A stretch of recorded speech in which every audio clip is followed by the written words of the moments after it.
Hello and thanks for joining us. This is the Signature TV 30 Minutes. I am Vin Martin Obiora Ilo. In the headlines, President Buhari swears in INEC Chairman Mahmood Yakubu. FCT Administration to roll out new transportation system. And Delta Governor orders police to hunt down killers of the President's anti-cult volunteer corps. And now the details. President Muhammadu Buhari has sworn in Professor Mahmood Yakubu as chairman of the Independent National Electoral Commission, INEC.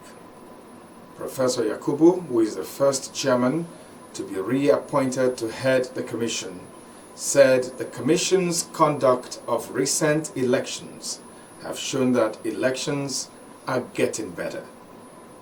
He announced that the National Assembly is holding a public hearing on the amendment of the electoral legal framework in preparations for the 2023 general elections.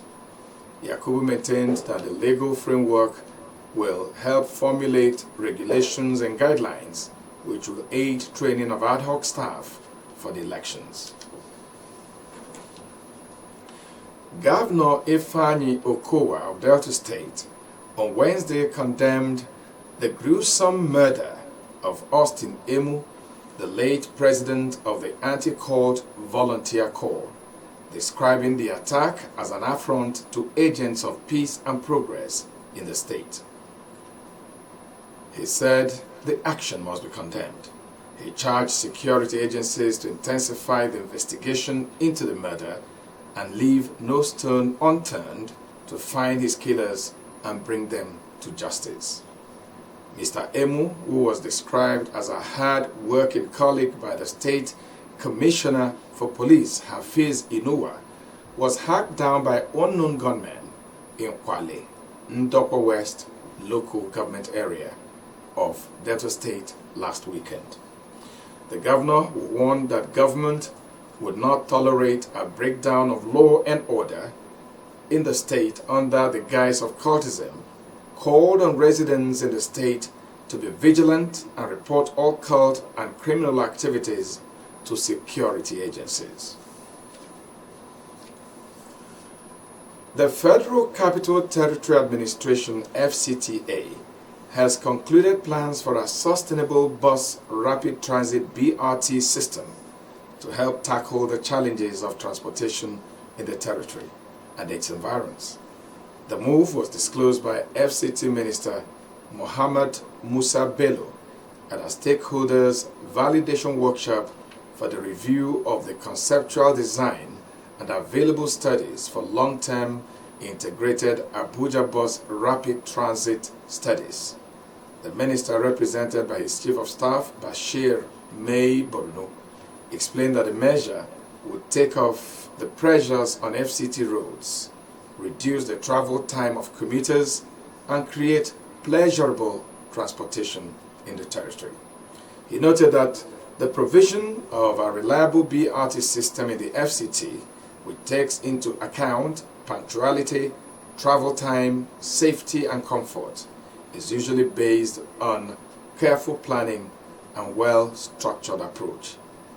The permanent secretary, who was represented by the director in the FCTA, Mohammed Bashir, explained that the Abuja BRT project, which runs over a 32.2 kilometer distance, will have 23 bus stops and also will run from Able Square in the Central Business District in the FCT to Ota Balefi in Nasarawa State as a component of the Abuja Urban Mass Transit System.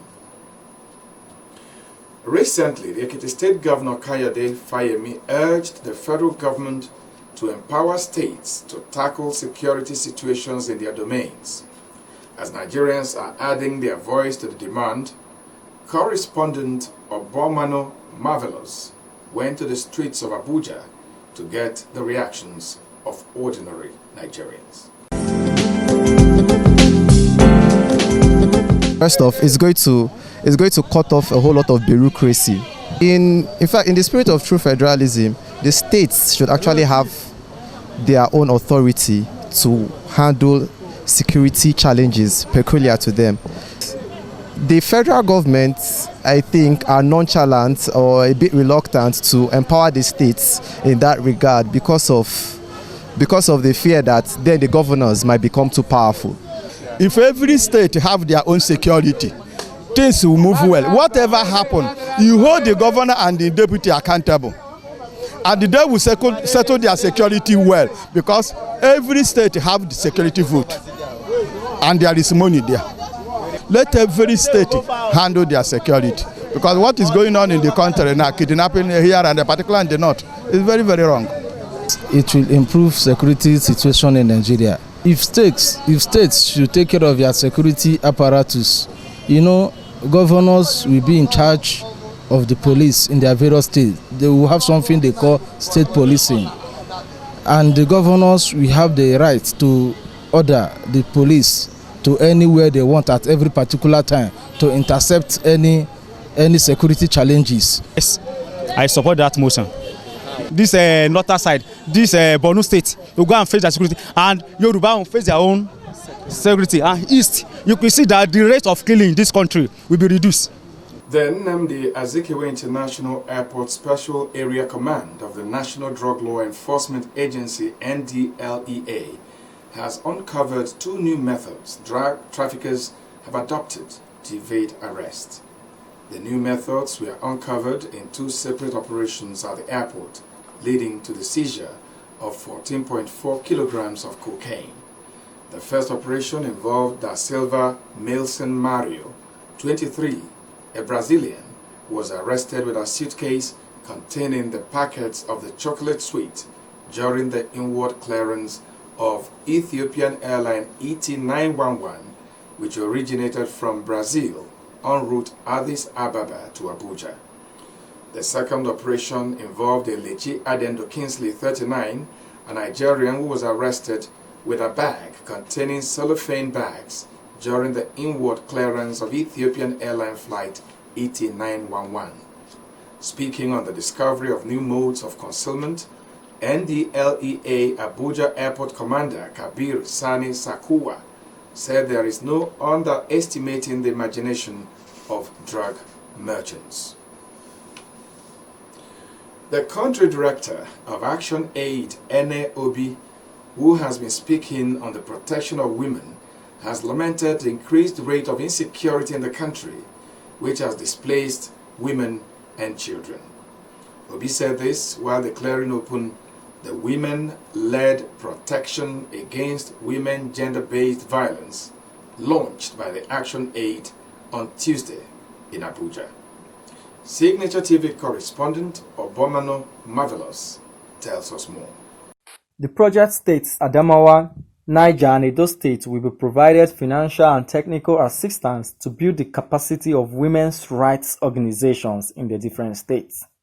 Action Aid says the program would need continuous partnership in the area of referrals, medical aid, legal aid, investigation, and prosecution, among others, for the goals to be achieved. The Foreign Commonwealth and Development Office, FCDO, has provided funding to Action Aid Nigeria for intervention to protect the rights of women and girls from gender-based violence exacerbated by conflict and COVID-19 in Edo State, Niger State, and Adamawa State of Nigeria. Through the provision of these grants and targeted training, the organizations will be enabled to implement survival centers, protection services to vulnerable women and girls while collaborating with the National Human Rights. Wife of the Edo State Deputy Governor Marian Shaibu therefore called on women to rise up and grow above the limitations where the society has placed them. Mrs. Shaibu, who maintained that Edo State have provided skills and empowered about 300,000 women, also said that the state provided pregnancy women pause, an initiative for support. In the fight against gender-based violence, I think the time to start matching words with action is now.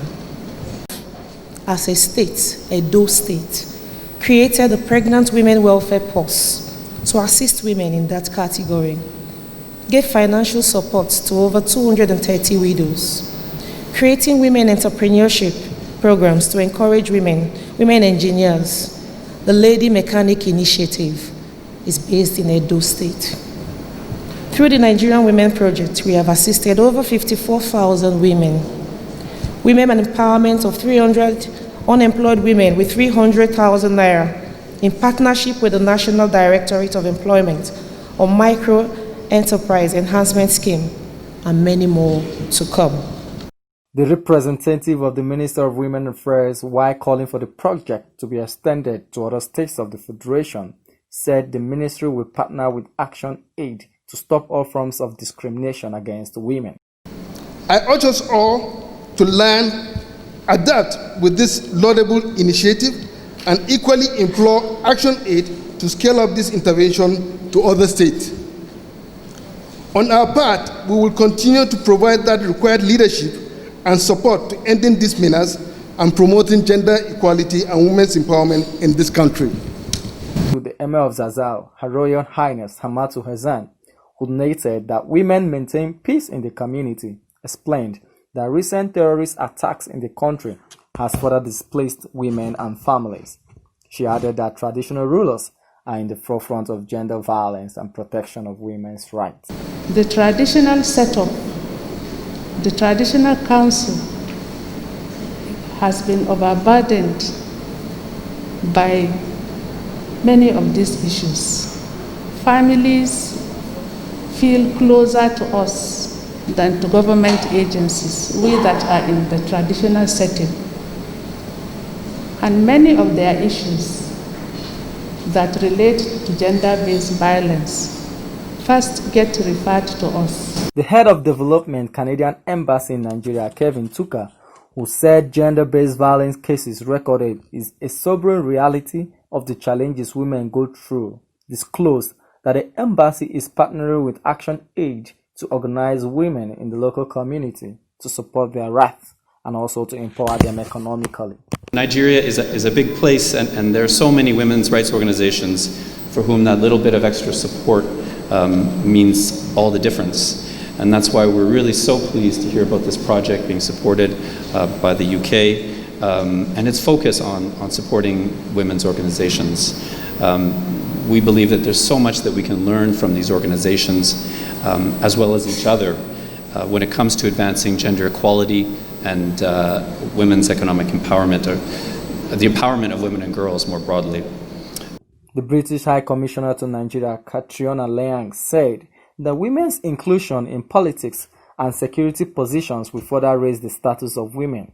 She expressed her satisfaction with the resilience and bravery of women who stood against police brutality in the NSAS protest, adding that women need financial and psychological support. Leang, who called for robust capacity building for law enforcement agencies to tackle gender-based issues, said they are working with the Nigerian police to reform those who have been violated. The public presentation of a compendium of 100 high-profile corruption cases in Nigeria, organized by HEDA Resource Center with the support of MacArthur Foundation, took place at Radisson Hotel GRA Ikeja Wednesday. The chairman of HEDA, Mr. Olerenwaju Suraju, remarked that the public presentation, which was the 4th edition, is to mark the annual Global Anti-Corruption Day with the theme "To Recover with Integrity." He stated that the Nigerian corruption situation has gone top-notch to impunity, as accused persons can bribe not just judges, but the whole gamut of the justice administration system. Media houses, he said, are not left out, as they are being used by their cases. Olamilekon Adegbite has reiterated the commitment of the Buhari administration towards the development of local content in the manufacturing and mining sector.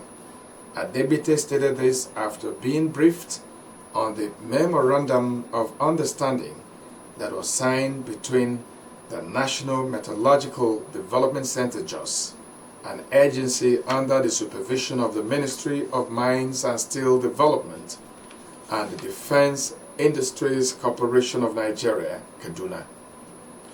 The minister noted that the MOU would encourage local production of spare parts for industries, allowing Nigeria to conserve its foreign exchange and to create jobs. He also stated that the agreement between the two organizations and the Defense Industries Corporation of Nigeria signals a new frontier of partnership that will boost research, promote the local production of spare parts, and create employment. Linus Asokwo, Director General, National Metallurgical Development Center, who led the management of the team to the signing of the MOU, said that the country had a lot to benefit from it. The new President Organization of Military Sports in Africa, OSMA, Brigadier General Meikano Abdullahi, has promised to unite all armed forces through sports. Brigadier General Meikano Abdullahi, who also doubles as the Vice President, International Military Sports Council, has served in the OSMA board numerously. The Chief of Army Staff, Lieutenant General Buratai, while congratulating Brigadier General Abdullahi for making the Armed Forces of Nigeria proud, added that he will give the OSMA president the necessary support. The Army Chief charged him to bring back the glory of Africa military sports while wishing him a successful tenure. And now business news. The House of Representatives on Tuesday directed the National Insurance Commission, NEACOM, to suspend the planned December 31, 2020 mandatory deadline for the first phase of 50% to 60% of the minimum paid-up share capital for insurance and reinsurance companies. The House said the suspension will last for 6 months from January to June 2021 to cushion the effects of COVID-19 and other unforeseen circumstances on the insurance industry. The resolution followed the adoption of a motion of urgent national importance sponsored by Honorable Benjamin Okezie Kalu and 15 other lawmakers. Moving the motion, Kalu recalled that NICOM issued a circular dated May 20, 2019 on the minimum paid-up share capital requirement for insurance and reinsurance companies. The circular, he said, effectively increased the minimum paid-up share capital for insurance and reinsurance companies, and the original deadlines were May 29, 2019 for new companies, while June 30, 2020 was to apply to existing companies. He listed the changes to the minimum paid-up share capital as follows: life insurance 2 billion naira to 8 billion, general 3 billion to 10 billion, composite 5 billion to 18 billion, and reinsurance to 10 billion to 20 billion, which was later moved to December 31, 2020. Kalu expressed concerns that if NICOM is allowed to proceed with its program as planned, it could negatively affect the economy and slow down the recovery process. AfriInvest Securities Limited on Tuesday said that Nigerian banks are in danger of recording weak earnings this year as the coronavirus pandemic weighs in on banking activities. The company stated that banks could suffer weak earnings growth in 2020 following the adverse effect of the pandemic on their performance, as well as countermeasures introduced by the Central Bank of Nigeria to support vulnerable businesses. The combined effect of higher impairment charges and forex losses and the low-yield environment loan and investment securities amid higher OPEX charges could lead to a steep decline in the bottom lines of Nigerian banks in the short term. The AfriInvest report observed that introducing a minimum loan to deposit ratio LDR rate of 65%, which carried a sanction for defaulting banks, had compelled banks to embrace mild pricing wars, resulting in the reduction of lending rates. The firm is optimistic of a steady rise in the banking industry's total loans as Nigerian banks comply with the LDR policy, among others. It foresaw that downside risks like asset quality deterioration could weaken earnings growth and other key financial metrics, including return on equity and return on assets. The Organization of Petroleum Exporting Countries, OPEC, said the Nigerian crude oil export earnings rebounded by 116% in November, against 77% in April 2020. The OPEC Secretary General, Mohammed Bakindo, disclosed this at the virtual 19th Nigeria Oil and Gas Conference with the theme Fortifying the Nigerian Oil and Gas for Economic Stability and Growth on Tuesday. He further stated that the Nigerian crude oil export earnings plunged by 77% within 3 months between January and April 2020, but since then they have gradually improved and rebounded by 116% in November compared to April 2020 level, adding that the government should be applauded for quick and proactive actions. He expressed deep gratitude to President Muhammadu Buhari for being an advocate of OPEC in his overreaching commitment to market stability, as well as his intervention at the highest level to secure decisions of the 10th extraordinary OPEC and non-OPEC meeting in April 2020. According to him, the decisions were taken in response to the unprecedented demand slump resulting from coronavirus pandemic. Market capitalization dipped further at the close of trading on the floor of the Nigerian Stock Exchange on Wednesday. On Tuesday, the market capitalization plunged from 18.365 trillion naira to 18.31 trillion, a 54.25 billion naira fall. On Wednesday, market capitalization maintained a negative stance, declining from 18.311 trillion naira at the close of trading on Tuesday to 18.304 trillion at 6.523 billion naira, or 0.04% fall. The all-share index also closed in the negative, decreasing to 35,021.26 from 35,033.99, a 0.04% fall. There were 30 gainers and 21 losers at the close of business on Wednesday. FTN Cocoa Processors PLC was the top gainer, with a share rising from 34 kobo to 37 kobo, an 8.82% gain per share, while Royalex PLC had an 8.70% loss per share to top the losers chart. The finance sector dominated the gainers chart, having 12 gainers among the 30 gainers on the chart.